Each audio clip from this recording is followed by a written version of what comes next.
We do watershed restoration work in southern Arizona, right near the international border.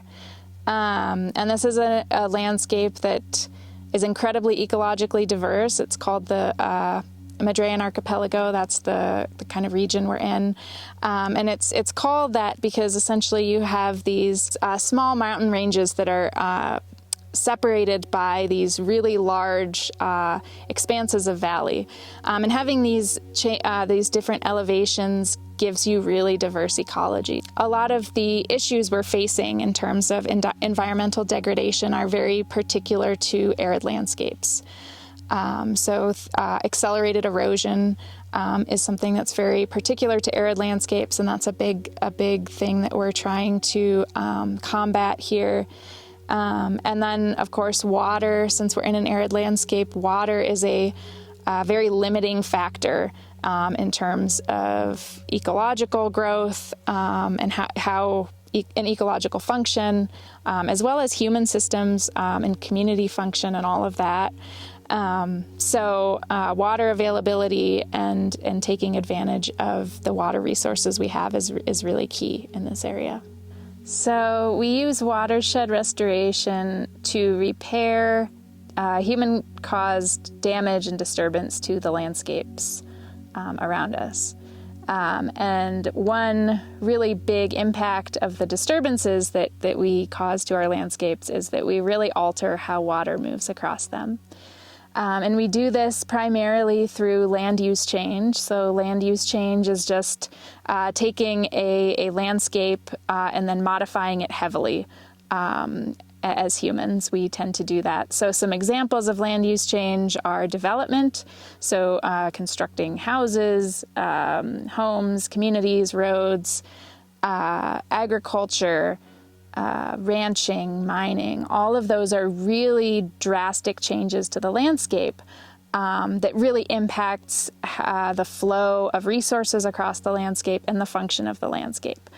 And as I said, water is, we really impact how water moves across the landscape. And since water is a primary transport mechanism for all sorts of material, energy, life in our landscapes, especially these arid landscapes, we really need to make sure that the water is moving through these systems in a healthy way and in a functional way in order to support all the life that lives here. One thing that all these forms of land use change have in common is they typically result in increased flow volumes and increased flow velocities. And this is largely due to the removal of vegetation. So if you picture a road or a housing development or an area that's been overgrazed, these areas have a real lack of vegetation in them. And when you remove vegetation, you're removing a physical barrier to water. So if you imagine a hill slope and water flowing down a nice vegetated hill slope, you know the water's moving slowly. It's being slowed down physically by the plants in the way. The water also has time as it passes over the hill slope to infiltrate into the ground. The plant roots help to suck up the water and hold it in the landscape in their vegetative bodies.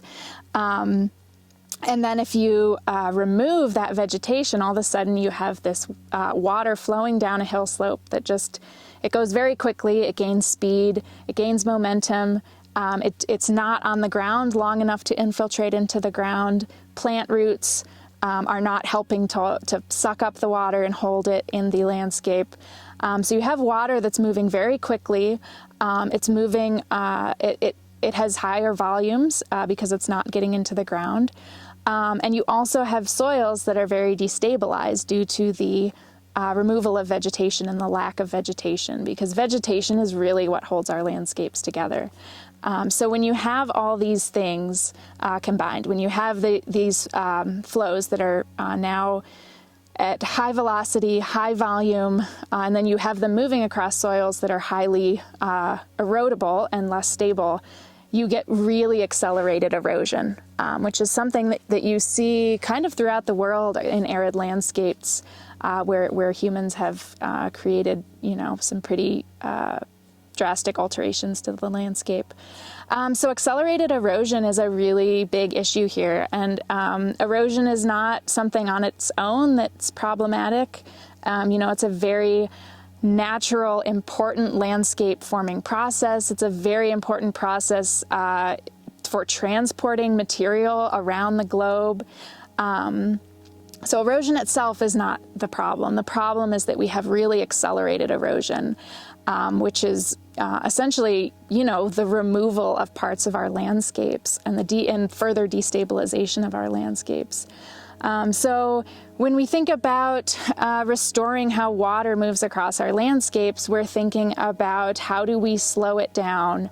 How do we give it time to infiltrate into the ground? How do we reduce those large flow volumes? And this is all important, as I mentioned. Land use change has really contributed to this. This is also really important in the face of climate change, where we're getting storms of greater intensity, but they're more sporadic, less regular, less predictable. So as we're getting these storms that produce a lot of discharge, it's critical that we're managing these flows too. So that we don't continue to have really accelerated erosion and really big flood issues. So our restoration work starts at the watershed scale, and we look at the watershed scale because that's the hydrologic scale of a landscape, essentially. So you're looking at an area that's hydrologically connected. And when we start, so we look at a watershed or a sub-watershed, and when we start our work, we start as high in the watershed as we can. So we start at the top of a drainage or a tributary, where maybe there's not really much noticeable that's wrong. Maybe we don't quite have accelerated erosion there, but maybe downstream we do, and so we know that water is gaining momentum. It is becoming having these accelerated flows, volumes, and velocities. We start at the top of the watershed where things are just starting, where flows are just starting to coalesce and just starting to gain momentum, because it's much easier to modify these flows where they're just starting to become a little bit problematic. As opposed to starting, in the middle of a large riparian channel that has huge flow volumes, huge flow velocities, which are much more difficult to manage. So we start high in the watershed, and we basically just work our way down a tributary. We try to treat as many tributaries in a watershed as we can if they need it.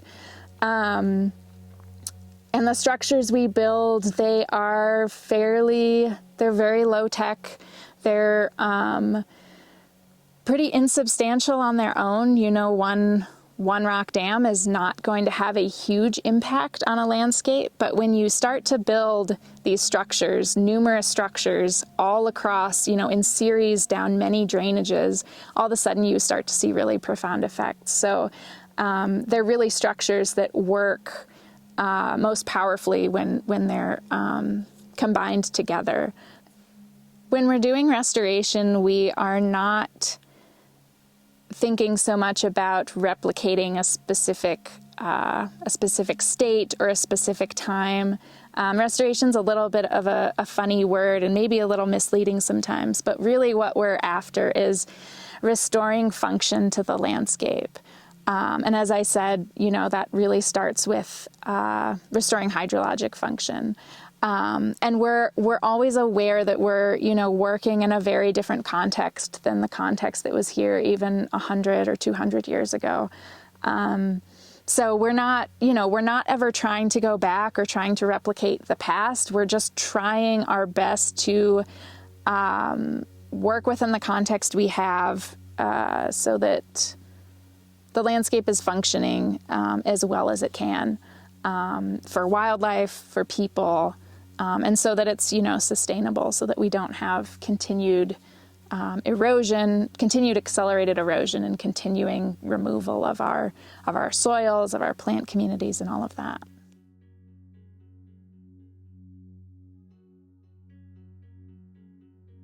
The rock work is really where we start, because that's what slows down the water, helps it sink into the ground, kind of reestablishes how we want water to move across the landscape.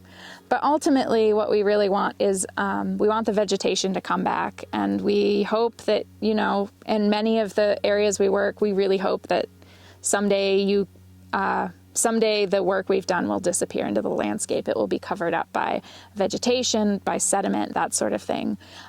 So ultimately, you know, we do want to bring the vegetation back to hold that landscape together, to rebuild soils, all of that good stuff.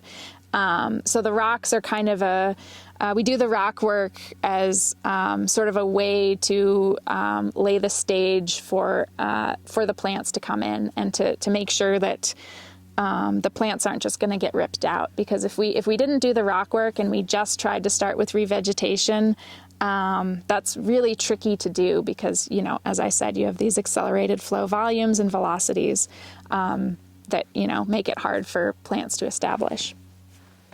So the first one is a one rock dam, and that is put in drainages to slow water and collect sediment.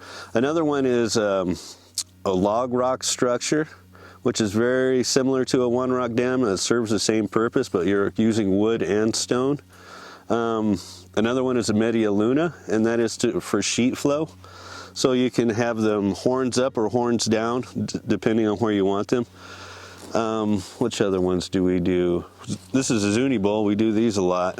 So yeah, one of the one rock dams and other structures, they serve a few different purposes. The main one, I think, is just slowing down water. So if you can picture, you know, a stream of water flowing down to a structure, the water hits the structure, which slows it down and either lets it sit or pour over the top. And when it sits, what's great is that allows for more water infiltration into the groundwater. And that also gives sediment a chance to settle and sit, which then builds up the soil behind each structure. And then it's also great, it creates pools sometimes too, which is great for wildlife. So we do different types of structures. One of the main ones is a one rock dam or an Arid. We start from the top of the drainage, and as we make our way down building these rock structures, we want to keep an eye on where the straightway is and then where the bend is. And we want to not do a structure where a bend starts, because that could create or cause more damage than helping the drainage. So the main purpose of these structures is to slow down the flow of water and also bringing back vegetation and also building back sediment. So basically, when you build a one rock dam, it's here, and then this is like the river in front of it. So when you build your one rock dam, you have essentially a layer of sediment that is going to go back this direction. And that's what you want. You want nice, so you want them to come and step, step, step, step. Just coming down, stepping gradually. And when you do that, you want the sediment to actually step as well. And then you can actually plant plants within that sediment. For the one rock dams and like log rock structures, you want to make sure you have a low point, because you do want the water to flow somewhere, and you'd rather it be in the middle of the structure, in the middle of the channel, because if you have low points on either side, the water will flow that way and then eventually start cutting around the structure and possibly into the channel. So you want to make sure you have a low point in the middle and then two high points on the side for the one rock dams. And there's many different ways to do it. The way I usually do it is I start on either end and I bookend them. You usually bookend them like this, going straight across, and then you run another row behind it going the other direction. And you want to stack them like bricks. You don't want them all going to the same edge. You want them to be stacked like in series like that. You really want to build those dams in series so it'll slow the water down as it's flowing downstream. I guess they're similar to one rock dams, just with the materials and the kind of basic structure of them. But you don't worry too much about a low and high point. It's more you're just following the contour of the land. Just because the function of it is a little different, you're just trying to slow down sheet flow and kind of just break up the water. You don't really want it to go a certain way, it's just to slow it down. Yeah, so usually you build the ZUNI bowl, it's a lot of times it's fairly obvious because there'd be a great big hole in the ground. That's usually where we build them at. But like in rivers and places where there's moving water, you can definitely see the ground has already created that area for that ZUNI bowl. So that's usually where we put them. And you do want to have a nice one rock dam at the bottom of your ZUNI bowl too, because when the water comes in, you want it to kind of go in and filter out and up and over. You don't want to just come in and go everywhere. You want it to come in and flow over a nice gentle waterway. So this area up here, there's a media luna on top. We try to have a media luna on top of all of our ZUNI bowls to break up the sheet flow before it comes into the into the ZUNI bowl, and that really slows the water down. And in this particular ZUNI bowl, there's about 4 different head cuts that we had to take care of. So we did a different technique in each area. We did what we had to do to tie it all together and make one enormous structure. So these little grasses that we see within the ZUNI bowl, we do not want to dig these up. We want to keep all of these alive that we possibly can. Because what we want here is we want this all to be green someday. So this is a really good start for the restoration process. These grasses are already here, so we want to help them get stronger and grow. So down in this area, we really needed quite a bit of bigger stone than we could collect from this area. So we did have to have some of this rock shipped here. And there is some wood in this structure as well, so we didn't pack all of the wood out of this area. We left some of the wood in the structure and we built around it. And I like to do that because it keeps everything natural looking and it gives it a natural feel, because eventually you do want all this to go back to nature. You want grasses growing out of the sides, you want, you know, all kinds of greenery growing through here. That's what you want. You don't want it to look like a rock pile. You want it to eventually have grasses and growth and things like that growing through here. But usually what we do is we collect stone from the area. We usually harvest stone from the area that we're going to work on and build our structures from that. A lot of times we'll use tree branches and other materials that we find in the area as well. For these guys right here, for the sides right here, I like to find, first thing I like to do is find the squarest rocks I could possibly find. The squarest, flattest stones. That way you can keep a nice level line running across the face right there. That's how I like to do it. I like to use the flattest stones possible for building those back edges. That's a really nice way to take care of that situation. This is a seed pellet. And what it is seed, and it's been pelletized. And the reason we do this is because once we have these pellets, we can pretty much just scatter them everywhere, and they won't actually start doing their thing until the season is right, till they get rain on them, till the weather is right. All of those factors don't usually happen until they are ready for it to happen. That's the nice thing about these. I mean, we can come out and we can scatter them everywhere, and nothing will happen until it's time for something to happen with them.